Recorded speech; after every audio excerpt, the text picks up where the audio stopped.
كما صليت على إبراهيم وعلى آل إبراهيم. نحمده ونصلي ونسلم على رسوله الكريم. أما بعد فأعوذ بالله من الشيطان الرجيم. بسم الله الرحمن الرحيم.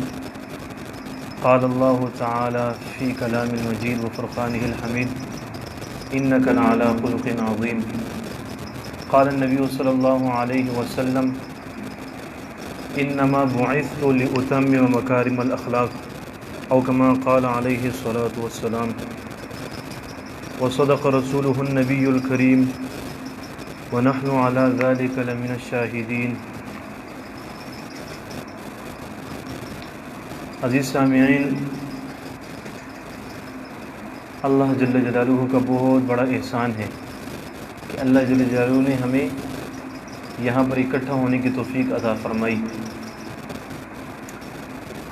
یہ محض اللہ جل جلالہ کا احسان ہے کہ انسان دنیاوی کاموں سے نکل کر جب اللہ کی یاد کی طرف آتا ہے تو اس کی روحانی ترقی ہوتی ہے. جیسے کہ انسان کا بدن استعمال ہونے سے جب بیمار ہو جاتا ہے تھکاوٹ کی وجہ سے، تو جب وہ ڈاکٹر کے پاس جاتا ہے، ڈاکٹر اس کا علاج کرتا ہے تو وہ صحت یاب ہو جاتا ہے. اسی طرح انسان جب دنیاوی مشاغل میں مصروف رہتا ہے، تھک جاتا ہے اور بازار کے ماحول میں بیٹھ کر اس کی روحانی کمزوری واقع ہو جاتی ہے، تو جب وہ ان ساری چیزوں کو چھوڑ کر ایسی مجالس میں آتا ہے تو اللہ جل جلالہ اس کو روحانی ترقی عطا فرماتے ہیں. اللہ جل جلالہ نے نبی پاک صلی اللہ علیہ وسلم کی صفت میں قرآن پاک میں فرمایا کہ انک لعلی خلق عظیم. اے حبیب صلی اللہ علیہ وسلم، آپ کا اخلاق اعلیٰ مرتبے پر ہے اور ہم نبی پاک صلی اللہ علیہ وسلم کے امتی ہیں. اب میں اپنے اخلاق کو دیکھوں اور نبی پاک صلی اللہ علیہ وسلم اور ان کے صحابہ کرام رضوان اللہ تعالی علیہم اجمعین کے اخلاق کو دیکھوں تو مجھے زمین اور آسمان کا فرق محسوس ہوگا.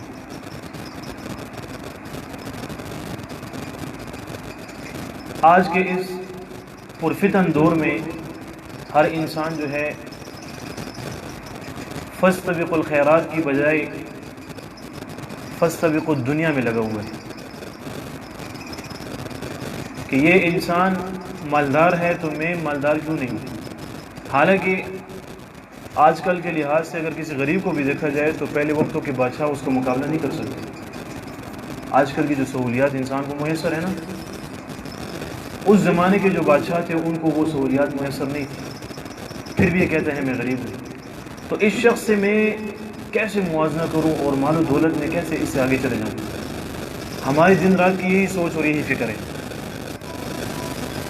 کہ میرا ماموں کا بیٹا ہے یا چاچو کا بیٹا ہے، جو بھی ہے وہ کروڑپتی بن گیا اور میں ابھی تک لکھپتی ہوں. تو پھر اس کے لیے وہ ناجائز اقدامات بھی کرتا ہے، ناجائز فیصلے بھی لیتا ہے، حلال حرام کی تمیز بھی چھوڑتا ہے، اللہ کی رضا اور اللہ کی غضب کو بھی نہیں دیکھتا، لیکن صرف اس کو امیر ہونا ہے. تو اس امیری کو حاصل کرنے کے لیے یہ ہر قسم کے قدم اٹھانے کے لیے تیار ہوتا ہے. تو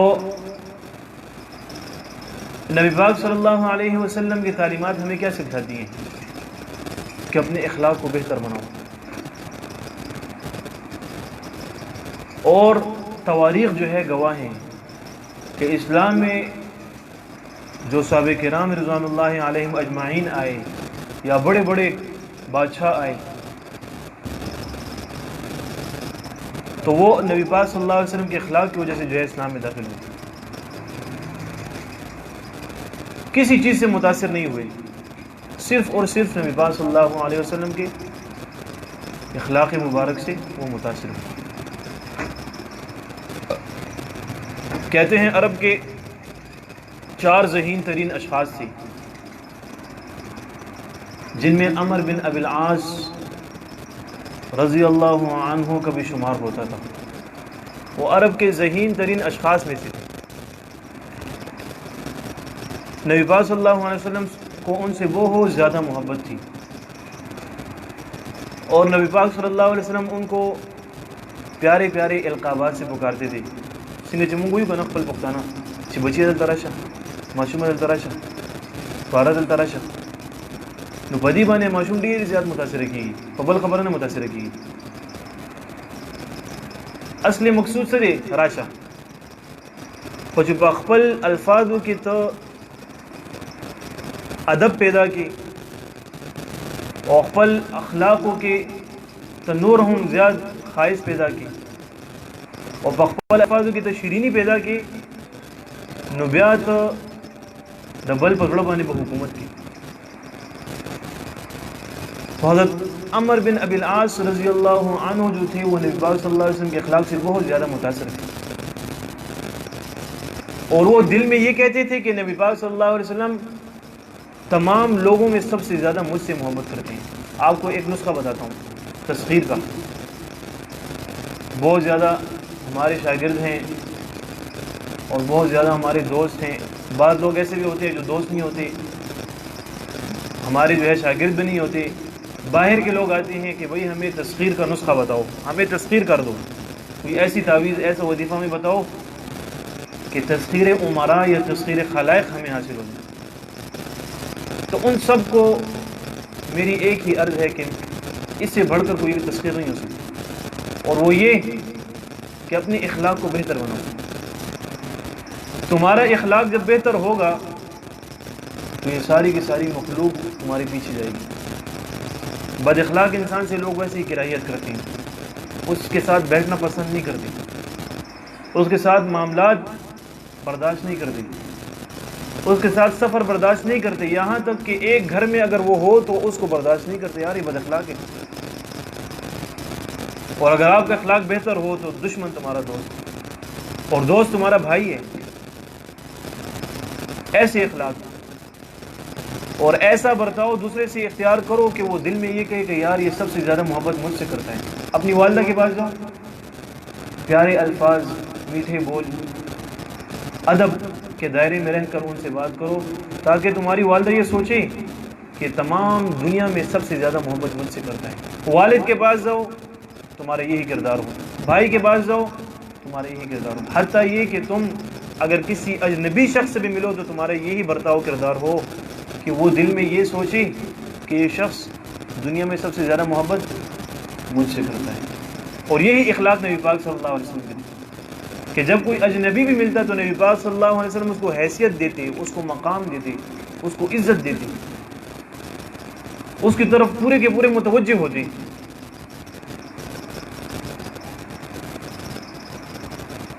تو حضرت عمر بن ابی العاص رضی اللہ عنہ دل میں کہتے ہیں کہ نبی پاک صلی اللہ علیہ وسلم سب سے زیادہ محبت مجھ سے کرتے ہیں، تو آؤ اپنے اس شک کو جو ہے ختم کرو، اور یقین سے شک کو ختم کرو، اور نبی پاک صلی اللہ علیہ وسلم سے پوچھو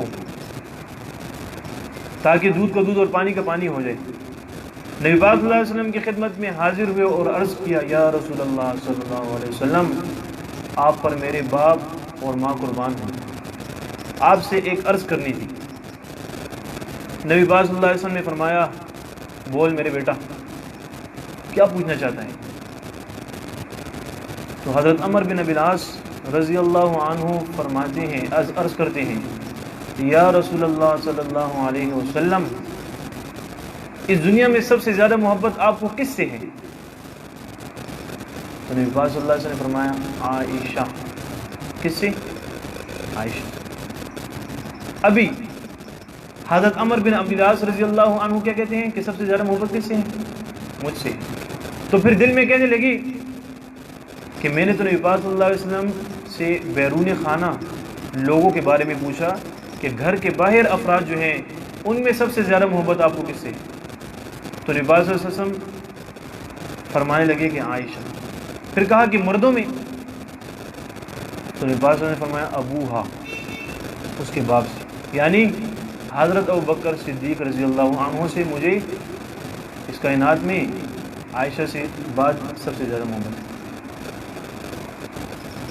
پھر پوچھنے لگے اس کے بعد تو نبی پاک صلی اللہ علیہ وسلم درجہ بدرجہ وہ صحابہ جنہوں نے نبی پاک صلی اللہ علیہ وسلم کے ساتھ ہر موقع میں قربانی دی، دین کے معاملہ میں اور تبلیغ کے معاملہ میں، فرمایا ابو بکر، حضرت عمر رضی اللہ عنہ، پھر عثمان رضی اللہ عنہ، پھر علی رضی اللہ عنہ۔ تو حضرت عمر بن ابی العاص رضی اللہ عنہ خاموش ہو گئے کہ اگر میں پوچھتا رہوں تو لوگوں کے نام آتے رہیں گے اور میرا نام آخر میں آ جائے گا، اس لیے چپ میں بہتر ہی ہے۔ لیکن نبی پاک صلی اللہ علیہ وسلم کا کردار کیا تھا کہ وہ دل میں کہہ رہے تھے کہ نبی پاک صلی اللہ علیہ وسلم کو سب سے زیادہ محبت مجھ سے ہے۔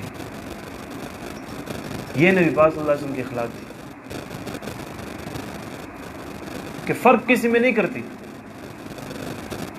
آج ہم کسی امیر کبیر کو دیکھتے ہیں، اس کی عزت کرتے ہیں، اور جو غریب بیچارہ مالی حالات سے کمزور ہو تو اس کو عزت حیثیت نہیں دیتے۔ یہ بالکل شریعت کے خلاف باتیں ہیں، تبھی جو ہے لوگ ہم سے کٹ جاتے ہیں، دور ہو جاتے ہیں۔ تو یہ تسخیر کا سب سے مجرب عمل میں نے آپ کو بتا دیا، جا کے تجربہ کرو۔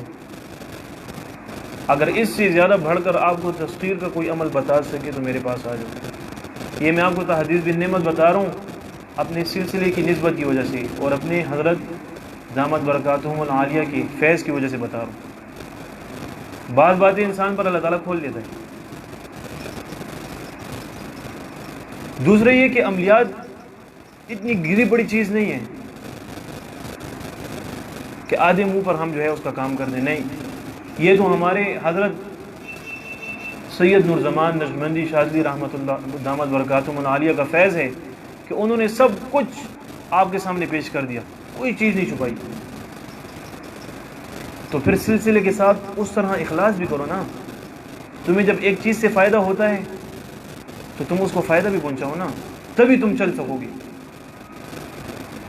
لیکن اگر یہ سوچ ہو کہ میم زرما اٹولا زما بس غرضہ خالی بدتا سو حروف بدتا ملوشی داغے فیض و نور نہ ملاوے گی، تو میرے بھائیو اپنے اندر اخلاص پیدا کرو، اخلاص کی دولت سے خود کو منور کرو، اور اس نور سے دوسرے کو بھی فائدہ پہنچاؤ، اور نبی پاک صلی اللہ علیہ وسلم کے اخلاق کو اپناؤ۔ آج کفار بھی نبی پاک صلی اللہ علیہ وسلم کے اخلاق سے متاثر ہیں، دیکھا نہیں نبی پاک صلی اللہ علیہ وسلم، زیارت ان کو نصیب نہیں ہوئی، لیکن جب تاریخ پڑھتے ہیں تو کہتے ہیں اللہ کی قسم تاریخ میں اس سے بہتر انسان نہیں آیا۔ یہ الفاظ کا اثر ہے، اچھا، لیکن نبی پاک صلی اللہ علیہ وسلم کا اگر وہ کردار اپنی آنکھوں سے دیکھ لیتے تو واللہ باللہ ثم تاللہ بغیر اسلام کے وہ اس دنیا سے نہ جاتی۔ یہ نبی پاک صلی اللہ علیہ وسلم کے اخلاق۔ حضرت حاتم بن تائی، عدی بن ابی تائی، کیا نام ہے؟ عدی بن حاتم التائی، کیا نام ہے؟ عدی بن حاتم التائی۔ تو نبی پاک صلی اللہ علیہ وسلم جو ہے قبیلوں کی طرف صحابہ کو بھیجتے تاکہ یہ اسلام مدینہ یا مکہ سے نکل کر تمام قبائل میں پھیل جائے اور سارے کے سارے لوگ اسلام میں داخل ہو جائیں۔ تو نبی پاک صلی اللہ علیہ وسلم نے صحابہ برا تھی، اس شہر کے بادشاہ تھے، تو صحابہ نے جب چڑھائی کی اور قبیلہ طے پہنچے تو ان کی تیاری نہیں تھی، مال و اسباب سے کمزور تھے، اچانک کسی کے اوپر حملہ ہو تو پھر انسان کے اوپر پریشر آتا ہے، تو وہ اپنی قوم کو چھوڑ کر بھاگ گئے شام کی طرف، قوم کی تیاری نہیں تھی، تو صحابہ نے ان کا محاصرہ کر دیا۔ محاصرہ کرنے کے بعد صحابہ نے بہت زیادہ شفقت کا جو ہے معاملہ اور برتاؤ ان کے ساتھ کیا۔ اتنے میں پھر صحابہ کے مشورے کے ساتھ بعض لوگوں کو قید کر کے جو ہے نبی پاک صلی اللہ علیہ وسلم کی خدمت میں بھیجا گیا مدینہ منورہ۔ چونکہ یہاں پر عدی بن حاتم التائی نہیں تھے تو ان کی بہن تھی، ان کی بہن کو بھی قیدیوں کے ساتھ بھیج دیا مدینۃ المنورہ نبی پاک صلی اللہ علیہ وسلم کی خدمت میں۔ تو نبی پاک صلی اللہ علیہ وسلم کو جب خبر ہوئی کہ عدی بن حاتم التائی وہ کیسے بھاگ سکتا ہے، کہا یا رسول اللہ بس بھاگ گیا۔ اچھا، پھر جب حاتم الطائی کو شام کا ماحول پسند نہیں آیا تو وہ واپس آئے قبیلہ طے. جب دیکھا کہ میری بہن نہیں ہے قیدی بن کر چلی گئی.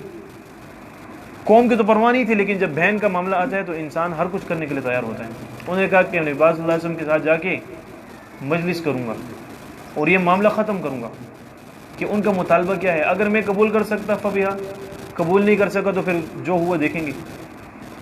تو وہ مدینۃ المنورہ سفر پر روانہ ہوئے. جب مدینہ پہنچے تو لوگوں نے بلند آواز سے کہا کہ حاتم الطائی آ گئے، حاتم الطائی آ گئے، حاتم الطائی آ گئے، حاتم الطائی. ایک کوہرام مت گئے. پھر وہ حاتم الطائی جو تھے وہ گئے مسجد نبوی. نبی پاک صلی اللہ علیہ وسلم نے جو دیکھا تو نبی پاک صلی اللہ علیہ وسلم نے فرمایا تم حاتم الطائی ہو؟ تو عرض کیا جی ہاں. نبی پاک صلی اللہ علیہ وسلم بہت خوش ہوئے، حالانکہ نبی پاک صلی اللہ علیہ وسلم کو پتہ تھا کہ یہ باغی ہے، بھاگا ہوا ہے، اسلام سے اس کو کراہیت ہے، مجھ سے اسے نفرت ہے. پھر بھی نبی پاک صلی اللہ علیہ وسلم پرتباق طریقے سے اس سے ملے، بہت شاہانہ طریقے سے ملے اور اس کا ہاتھ پکڑ کر جو ہے اپنے گھر جو ہے اس کو روانہ کر دیا. جب نبی پاک صلی اللہ علیہ وسلم راستے میں روانہ ہوئے تو ایک عورت آئی. یا رسول اللہ صلی اللہ علیہ وسلم ایک عرض کرنی تھی. نبی پاک صلی اللہ علیہ وسلم نے حاتم الطائی کا ہاتھ چھوڑا، سائڈ پر ہوئے اس عورت کی بات سننے کے لیے. جب عورت کی بات سن لی اس کو ہدایت فرما کر واپس آئے. پھر حاتم الطائی کا ہاتھ پکڑ کر روانہ ہوئے. اب یہ حاتم الطائی دیکھ رہا ہے کہ یہ وہ پیغمبر ہے جس کا چرچا پوری دنیا میں ہے. اس کے ساتھ کوئی پروٹوکول ہی نہیں، عام سادہ لوگوں جیسے میرے ساتھ چل رہا ہے اور میں بھی بادشاہ ہوں اور صرف جو ہے ایک شہر کا بادشاہ ہوں جو کہ قبیلہ طے ہے اور میری پروٹوکول کتنی ہے. تو وہ کہنے لگا کہ یہ عام انسان نہیں ہو سکتا. پھر آگے جب نبی پاک صلی اللہ علیہ وسلم روانہ ہوئے تو پھر ایک شخص آیا. یا رسول اللہ صلی اللہ علیہ وسلم ایک مسئلہ ہے. نبی پاک صلی اللہ علیہ وسلم فرمایا بول. صحابی عرض کرنے لگے یا رسول اللہ صلی اللہ علیہ وسلم. تو صحابی نے جیسے ہی اپنی عرض اور مدعا بیان کرنے کی کوشش کی تو حاتم الطائی دل میں کہنے لگے کہ ابھی یہ اپنی قوت اور مال کے بارے میں بتائیں گے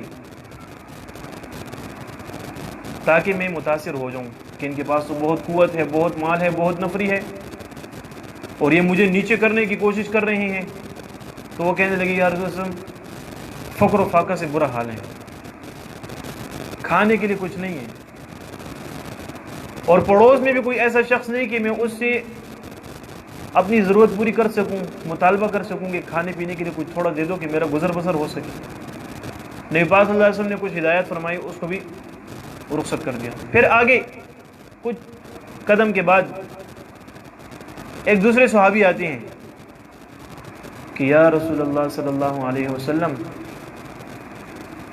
میرا مال اور میرا گھر امن میں نہیں ہے. جب میں مدینۃ المنورہ کو چھوڑ کر سفر کی نیت سے کہیں دوسرے شہر جاتا ہوں تو ڈاکو آ کر میرا مال لوٹ لیتے ہیں. ابھی حاتم الطائی دل میں سوچ رہے ہیں کہ یہ کیسا اسلام ہے نہ جس میں طمانیت ہے اور نہ ہی جس میں مال و دولت ہے، اس میں تو فقر و فاقہ ہے، بے امنی ہے. اس اسلام کو میں کبھی قبول نہیں کروں گا. لیکن اس شخص سے میں بہت متاثر ہوں، یعنی جناب محمد الرسول اللہ صلی اللہ علیہ وسلم سے، کہ ان کا اخلاق اور ان کا کردار کہ وہ ہر کسی کو عزت اور حیثیت دیتے ہیں. تو کہتے ہیں کہ اس سے پہلے دنیا میں سب سے زیادہ مبغوض ترین انسان مجھے نبی پاک صلی اللہ علیہ وسلم تھے، لیکن اس ملاقات کے بعد دنیا میں سب سے زیادہ محبوب ترین کون تھے؟ محمد الرسول اللہ صلی اللہ علیہ وسلم، کہ ان کے کردار سے وہ متاثر ہو گئے، ان کے اخلاق سے وہ متاثر ہو گئے. جب آگے جاتے ہیں گھر پہنچ جاتے ہیں، اپنے حجر مبارک میں ان کو بٹھاتے ہیں، ان کا اکرام کرتے ہیں، ان کے آگے تکیہ پیش کرتے ہیں.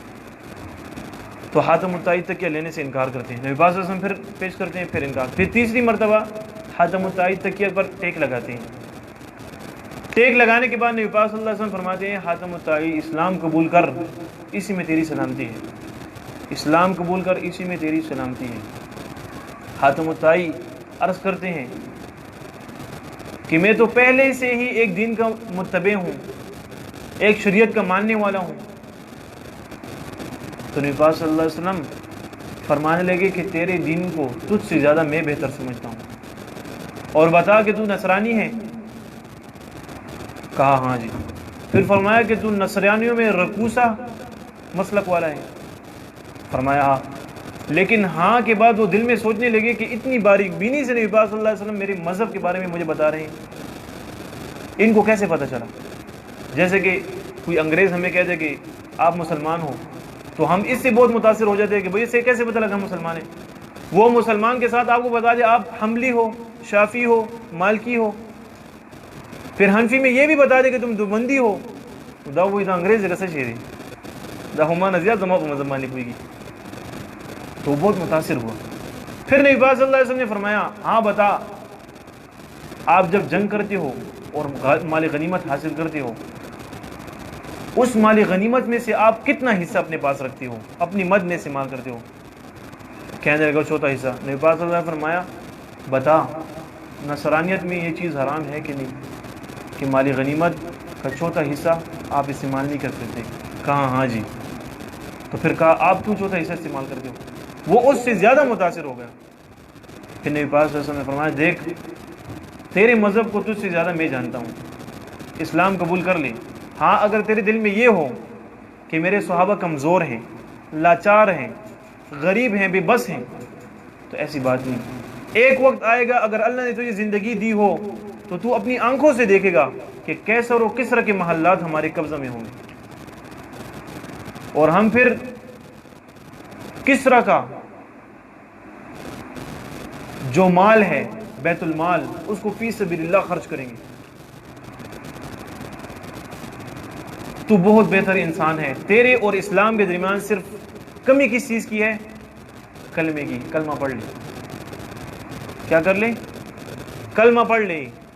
تو وہ فوراً جو ہے آپ دیدہ ہو کے کہنے لگے اشہد ان لا الہ الا اللہ واشہد انک محمد رسول اللہ، میں گواہی دیتا ہوں کہ اللہ کے سوا کوئی عبادت کے لائق نہیں، اور یا رسول اللہ صلی اللہ علیہ وسلم میں گواہی دیتا ہوں کہ آپ اللہ کے رسول ہو۔ کیا ہو؟ تو نبی پاک صلی اللہ علیہ وسلم کی کردار اور ملاقات اور اخلاق نے اس کو اتنا متاثر کر دیا کہ وہ آیا کس غرض سے تھا۔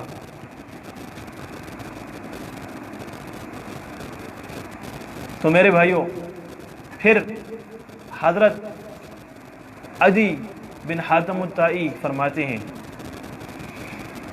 اسلام قبول کرنے کے بعد کہ میں نے پھر کسرا کی جنگ میں شرکت کی اور وہ محلات ہمارے قبضہ میں آئے، اور نبی پاک صلی اللہ علیہ وسلم کی جتنے بھی ارشادات تھے صحابہ کے متعلق وہ سارے میری اپنی آنکھوں سے دیکھے۔ تو میرے بھائی دوستو اللہ جل جلالہ کل بھی تھا، آج بھی ہے اور آئندہ بھی ہوگا۔ اس اللہ پر اپنا ایمان رکھو، کسی سے متاثر مت ہو، حالات سے متاثر مت ہو، گھبراؤ نہیں۔ نبی پاک صلی اللہ علیہ وسلم کی شریعت کو مضبوطی سے تھامو، سنتوں کا اہتمام کرو، اپنے اخلاق کو بہتر بناؤ، اس سے زیادہ بہترین تذکیر دوسری نہیں۔ اللہ جل جلالہ ہمیں نبی پاک صلی اللہ علیہ وسلم کا 100% متبع بنائے اور ہمیں نبی پاک صلی اللہ علیہ وسلم کے اخلاق کو اپنانے کی توفیق عطا فرمائے۔ ھذا وآخر دعوانا ان الحمد للہ رب العالمین۔